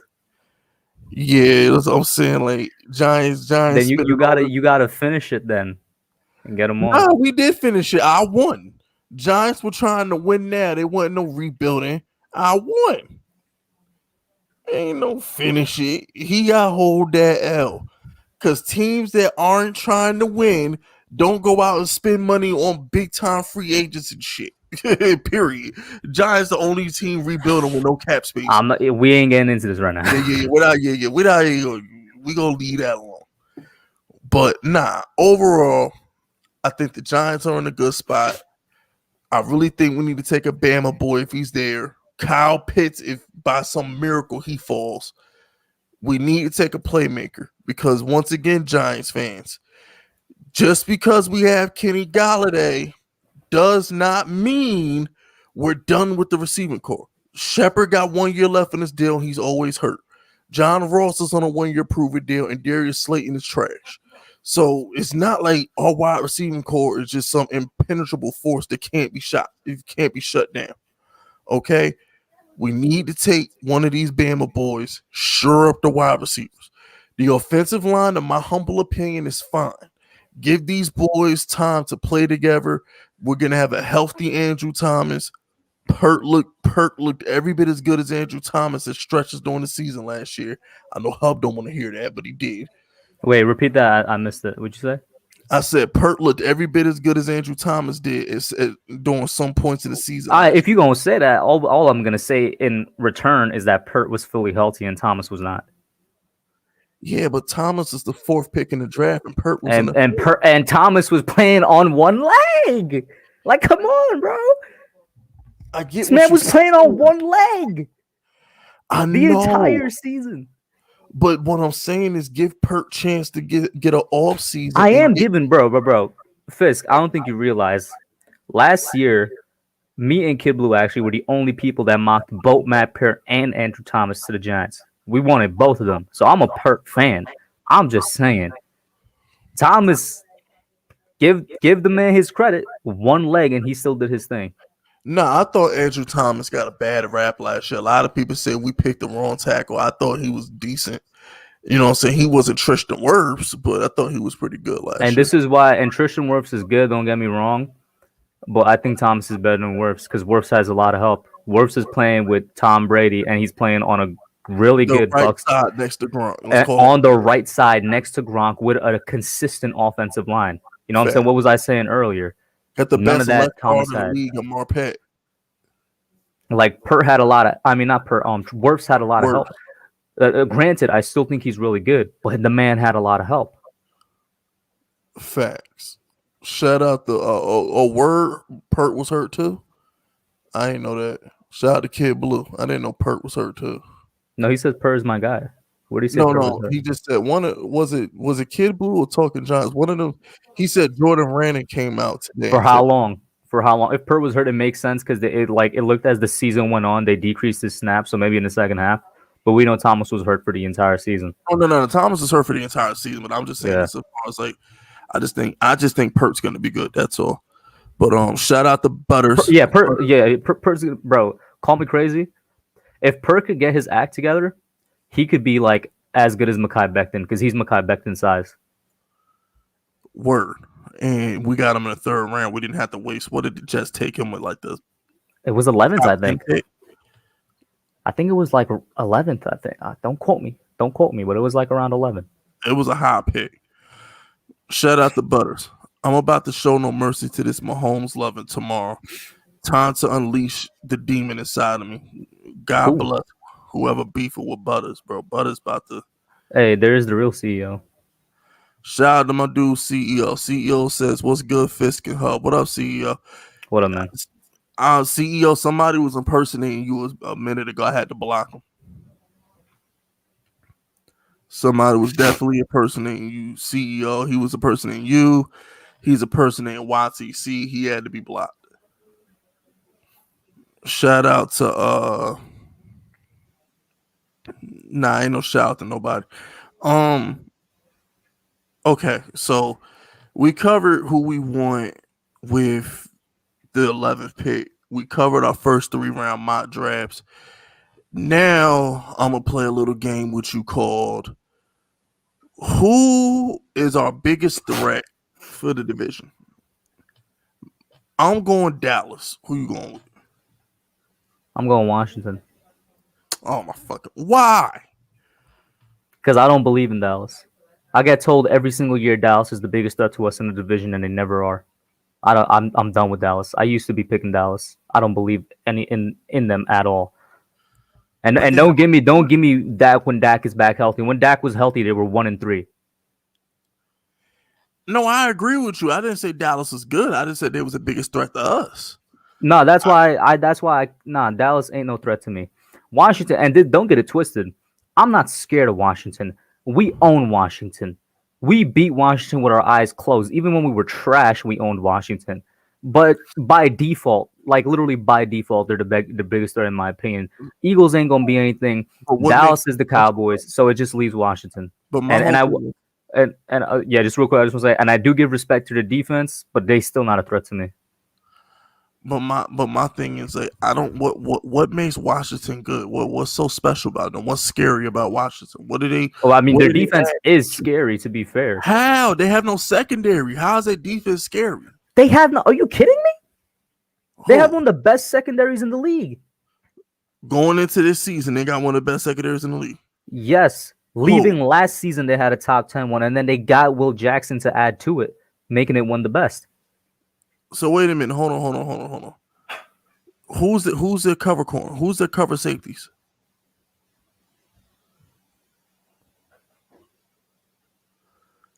Who's their safeties that are covering on the back end? And you mean tell me Will Jackson is like a shutdown corner all of a sudden?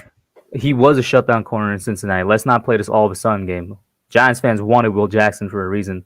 We got a Dory.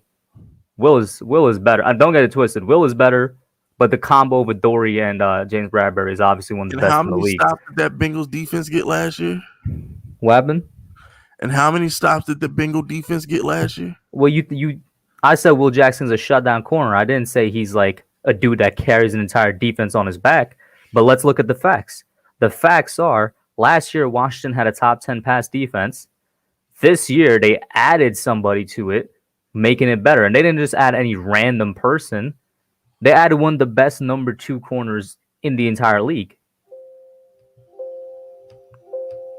I believe that was a product of their schedule, and I think their front seven played well last year. Well, yeah, your front seven helps out. Your front seven helps out your secondary. That's how it works. I don't think on individual talent that secondary is. But that's not what we're arguing, though. We're not arguing that. But the thing is, I don't think their front seven is going to be that ferocious next year either. I mean, listen, I said I don't think Washington's a threat to us by default. They're the biggest threat in the division. I'm not scared of Washington, but they have a good defense. I think the Washington defense is one of the most overrated things in football. I don't necessarily disagree with you because guess what? They are missing the safety like you mentioned. They got no linebackers, and every time Saquon goes up against them, he rips them apart. But they have a good defense, and once again, by default, because I don't believe in the Cowboys or the Eagles, they're the threat. I think they're a creation of the media. personally. I think the Washington is a creation of the media. I'm gonna go by quarterbacks. Dak is a threat when healthy, but he was 1-3 when healthy. That's why I don't believe in versus us. I'm not talking about everybody else. It's about versus us. Dallas until we smacked them week 17, they've kind of owned us. Like the Eagles, yeah. I think Dak. The only 2-time Dak ever lost to the Giants was his rookie year. I don't think we've beaten him since his rookie season. Now, granted, it's a different regime, different. I know. I'm just saying it generally. Trust me, we don't, bro. Listen. We should have swept the division last year. I think we're gonna come close to doing it again this year. I think we split with Dallas and we sweep Washington and Philly. I think we sweep with Dallas. I think we split with Dallas and we sweep Washington and Philly. Shout out. Yeah, FISK, real quick. I just gotta say I gotta dip in like a couple minutes because I ain't. Yeah, we're wrapping up. We covered everything. Shout out to Butters. Matt Ryan got laughed at when he lost to Tom Brady, but Mahomes doesn't. Matt Ryan had a lead. Mahomes didn't. Mahomes has no excuse. Now, listen, the media loves Mahomes, bro.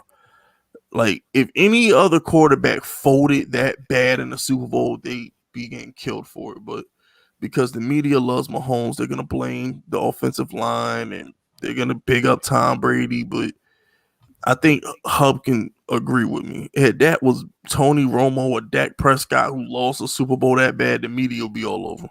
I agree with you. I will say the Bucs was ferocious, but I agree with you. They kind of was looking to bail out Mahomes. Yeah, because Russell Wilson run for his life like that every damn game, man. They don't give him nowhere near them passes. I mean, I'm sitting back, like, I'm watching the Super Bowl. I'm like, bro, I watched Daniel Jones run for his life like this all damn. And the media never says anything. Don't say a damn thing. I'm like, y'all act like Mahomes supposed to get a pass for his offensive line. I'm like, have you seen Daniel Jones?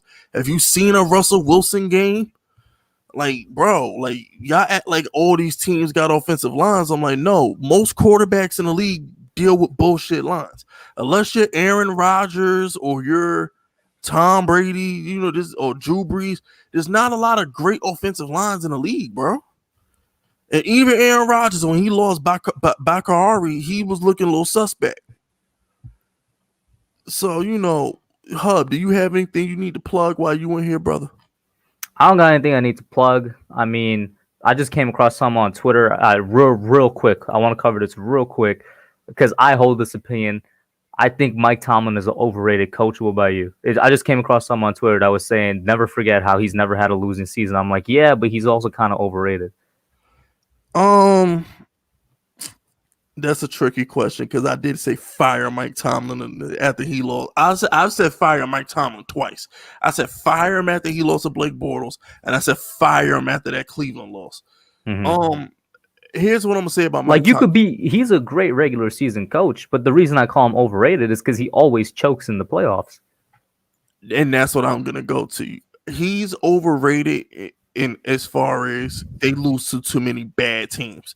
Pittsburgh can beat Aaron Rodgers and then turn around and lose to Blake Bortles. Like the inconsistencies and the preparation for the team is why I think Mike Tomlin could be slightly overrated. Mm-hmm. But some of that's on Big Ben because your quarterback has a good amount, not some, a good amount.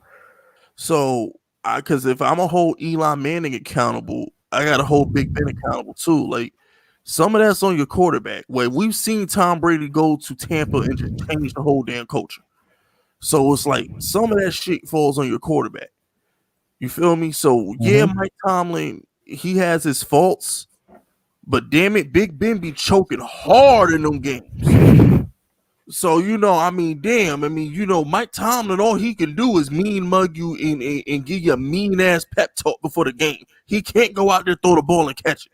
So I don't want to call Mike Tomlin overrated. The thing is, though, we know Mike Tomlin doesn't do mean pep talks. He's always been a player's coach. Yeah, that's what I'm saying. So I don't want to say he's overrated. I just don't think he's as great as people say he is. Isn't that the definition of overrated, though? No. Overrated is bro, it's in the name. You say you don't think he's as great as people say he is. That's overrated. That means people are overrating him, his greatness. No, because I don't think a lot of people put him in the same conversation as Belichick and Andy Reid. I think he's a 5 to 10.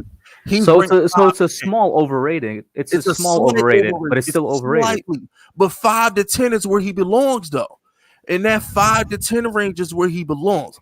The people who say he's a top 5 head coach, they're overrated. I mean, if you get what I'm saying, here's what I'm trying to say. He's kind of like the Russell Wilson of coaches. Nah, he's kind of, somebody said in the chat, he's kind of like the Doc Rivers. A+. He's the definition of Doc Rivers because he has a championship, but he choke every damn time he goes to the playoffs. Doc Rivers blew the 3-1 lead with the Clippers, blew the 3-1 lead with the Magic, couldn't win with Chris Paul. Hell yeah, there you go. The same way Doc Rivers be choking with his teams is the same way Mike Tomlin be choking with his team. That's the perfect analogy. Doc Rivers isn't a top 5 head coach, but he's in the top 10. And so, shout out to James Cabral is in there too. He was giving me a nice thing in there. CEO, do you mean top 5? You mean top 5 currently, right? CEO says Tomlin is a top 5 coach. He's a great coach. Man, that's just because you're a Ravens fan and he be whooping that ass once a year. That's just because you're a Ravens fan. Ravens fans respect him more than most, but nah. It's the same thing with Harbaugh. Harbaugh not no top 5 coach either. I believe Harbaugh's in that 5 to 10 range. Mm-hmm. I think Mike Tomlin's better than Harbaugh. I'll say that. I think Mike Tomlin's a better coach than Harbaugh because my whole thing is John Harbaugh until my boy Lamar Jackson came around, he was about to get fired. Tomlin still went 8-8 without Big Ben. You know what I'm saying? Like the Ravens was ass before Lamar Jackson got there. So I mean, look. Tomlin's better than Harbaugh. I'll say that. I don't think either are top 5 coaches. I think they living off the Ray Lewis, James Harrison era, but whatever. I think the top 5 coaches are going to be Pete Carroll,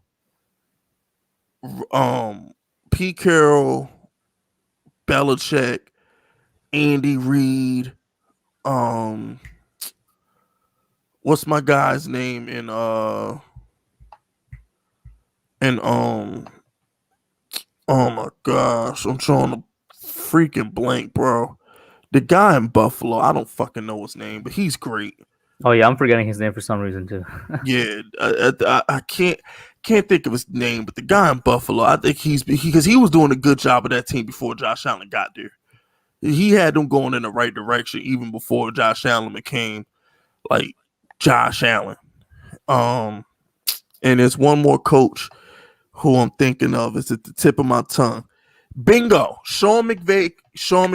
I love Sean McVay. Sean McVay is definitely a top 5 coach. And I like the Bills coach name is Sean McDermott. And I'm taking out Pete Carroll. I'm gonna replace Pete Carroll with Kyle Shanahan. I think Kyle Shanahan's a top 5 coach. He needs to fix his time management skills, but I think he's a top 5 coach. So my top 5 would be McDermott, McVay, Shanahan, Andy Reid, Belichick. Those would be my top 5 coaches. And I think after you don't have what's his name in there? Oh, Sean Payton. Fuck, I forgot about Sean Payton. Shit. All right, so I'll kick out Shanahan and put in Sean Payton. Okay, yeah, I was gonna say you don't have Payton in there. So it'll be Sean Payton. Damn, I'm gonna kick out McDermott. I really like Kyle Shanahan, bro. I'm going to kick out Dermott. So it'll be Sean Payton, Shanahan, McVay, Belichick, and Reid. I'm going to kick out McDermott. Because Shanahan's offense is Jimmy G's always hurt and the 49ers are always winning games. That's coaching.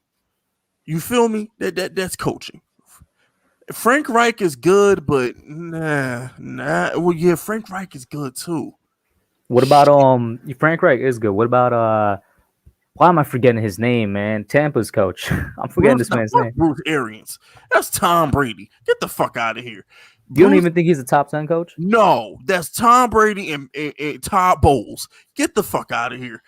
Bruce Arians. Shit, get the fuck out of there. That was Tom Brady office the last 2 months of the season. Tom Brady sat that dude down like a 60-year-old child and said no. Ain't gonna be no more no risk it, no biscuit. We lining up an I-form. We running the ball with Leonard Fournette, and I'm gonna call these play action passes up the seam to Grunt. That wasn't that no risk it, no biscuit. That was Tom Brady Patriot offense. Tell me I'm lying. Tell me I'm lying. You not. I was just throwing him out there. This man came at me for no reason. Oh, I ain't come at you. I came at the people. I came at the people. Nah, right? Yeah, and I agree with you. I agree with the chat too. The chat's on the right wave too. Chat said what? Thomas Tony Dungy is not. No, hold on. Time out. Here's the difference between Tony Dungy and Bruce Arians. Tony Dungy actually had he created a Tampa 2, and another man won a Super Bowl with his team. What was the dude who won this? Was it what's my man name? Who's in Oakland? Not Oakland, Vegas. Gruden. Chucky. Yeah, Gruden. Gruden won a Super Bowl with Tony Dungy team. So Tony Dungy showed you he could build a Super Bowl team, and then he won a Super Bowl in Indy. I just think Bruce Arians is just some loudmouth who's allegedly a quarterback whisperer, but every quarterback he coaches has a career high in interceptions. Tom Brady threw more pick sixes this year than he ever did in his entire career. Peyton Manning, most picks. Ben Roethlisberger, most picks. Andrew Luck, most picks. Jameis, don't even get me started. It's come on, nah, fuck that Bruce Arians shit. Yo, what up, Mac Ultra? My man Mortal Kombat Mac is in the building. Oh, shout out. Yeah, we're gonna have to close it out soon though, bro. Yeah, we're gonna close out now. Before I let you go, Mortal Kombat, give me your favorite character. Oh, I've always been a Sub-Zero since I was a kid. I love Sub-Zero. So I don't know why. Part of me, as I got older, just started liking him more because they really disrespect him when it comes to Sub-Zero versus Scorpion. I'm like, they make Scorpion win all the time, and I'm just like, bro, come on, yo, Sub-Zero is better than that. Bro, Sub-Zero could freeze people. Here's the thing. I like Scorpion the character. All right, I'll put it this way. When I'm playing the video game, I prefer Sub-Zero. Yeah. In general, I think Scorpion is better. But playing the video because let's be fair, they made him have a way cooler story and everything. So I agree with you. He freezes people, bro. Like that shit is lit. Even in the Mortal Kombat trailer, when he turned the blood into the dagger, bro. Yo, when is the movie coming out, bro? April 23rd, man. I cannot wait. Wow, that's a minute from now. Damn. I know. It's only 2 weeks. Yeah, April 23rd, right. That's 2 weeks. That's a week before King Tone, I know Scorpion's a beast, but they be disrespecting Sub-Zero. Sub-Zero could really beat that, bro. Nah, they really do be disrespecting Sub-Zero, but Scorpion's the cash cow, so they gotta write it the right. Yeah. But we about to head up out of here. Shout out to Donnie. Donnie says Belichick not the GOAT because no one wants to play for him. Bullshit. You know what I'm saying? Bullshit. I think that's a false. We were talking false narratives before. I think that's a false narrative. Yeah, that's definitely a false narrative because them free agents didn't have to sign there. Period. Them free agents could have gotten that money from somewhere else, but they chose to go play for Belichick. So I don't want to, that's a false. But thank you, Hub, for coming through, man. As always, we will put together a legendary show, and y'all make sure y'all go subscribe to Hub's channel. He's got some dope Giants content there. He does a lot of live streams, a lot of cool guests. Make sure you go sub to his channel, all right? Thank you, bro. Yo, shout out to you, man. Shout out to the FISK unit. They always be welcoming me and all that. This was a great show. We actually covered mad stuff, man. It was mad entertaining too, bro. Facts. Towards the end, we ain't even had nothing to talk. I was like, damn, I done covered all the questions. We knocked that boy out. But it came to an end. Like, I know I had to go, that's why, but like organically with the questions, it was like, yeah, we covered everything that was to be covered. Facts. And last super chat, Mike Green said, hey FISK, it's my birthday. Happy birthday, Mike Green. But we up out of here. Happy birthday, Mike Green.